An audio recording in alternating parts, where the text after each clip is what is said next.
Kranjski županski kandidati so se včeraj po zaprtju volišč začeli zbirati v volilnih štabih, kjer so skupaj v družbi podpornikov prečakali izid volitev.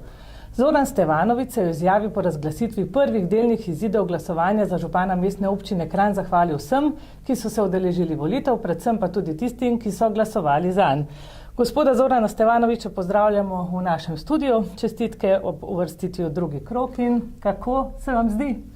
Najlepša hvala. Še enkrat se zahvaljujem volivcem, ki so se udeležili volitev in zahvaljujem se predvsem tistim, ki so dejansko dali glas in podprli ta naš občinski projekt oziroma skupen projekt vseh občanov. Definitivno bomo upravičili to zaupanje. Rezultat je krasen. 20,4% glasov. Super. Dejstvo je, da smo kandidirali s podporo volivcev, brez kakršnih koli podpor strank, lobijev.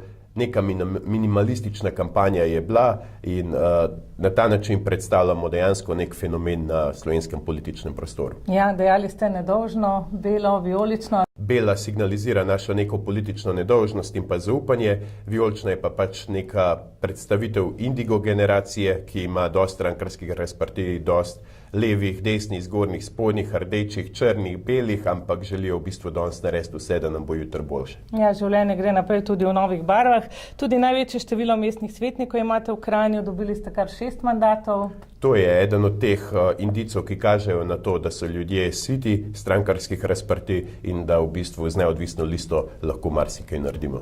Vse skozi tudi ponavljate, da boste delali za ljudi in v korist ljudi. Kako naprej, kako v prihodnje dni? Enako kot do zdaj, dejansko smo dokazali v zadnjih 4 letih v mestnem svetu, da je možna politika, ki deluje v korist naroda in s to rdečo nitjo bomo tudi nadaljevali dalje. Pa še mogoče na kratko nekaj vaših prioritet?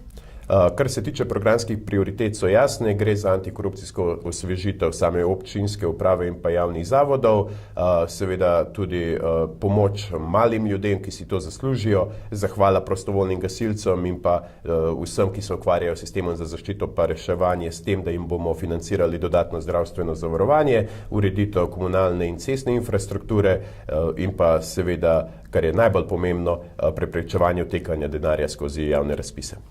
Včerajšnja udeležba je bila dokaj zadovoljiva, morebiti bi bilo vredno povabiti še enkrat 2. decembra, da se ljudje udeležijo volitev. V vsakem primeru udeležba je bila višja tudi zaradi nas kot neodvisnih kandidatov in upam, da bo ponovljena ali pa še višja na naslednjih volitvah.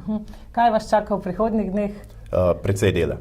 Kaj pa tudi še kakšen skok na Jošta ali kakšno kolesarjenje, vreme, ne vem, če bo naklonjeno? Nič hudega, jaz sem bil letos že več kot 350 krat na Joštu, bodi si tekaško, bodi si s kolesom, vreme za to definitivno ni ovira, tako da se vidimo definitivno tudi na Joštu. Torej nabirate energijo za nove politične podvige. Točno tako. Vas bomo videli v stavbi mestne občine Kranj, ne samo kot mestnega svetnika, verjetno tudi kot župana? Da, absolutno verjamem v zmago, verjamem, da se bojo zdaj karte sploh premešale, bomo videli tudi, kakšni bojo koalicijski dogovori, ampak dejansko upamo, da se bo zdaj odvila kot planirano, to je pa naša zmaga. Vse se bo odvijalo v prihodnjih dneh, veliko sreče in hvala za obisk. Najlepša hvala vam.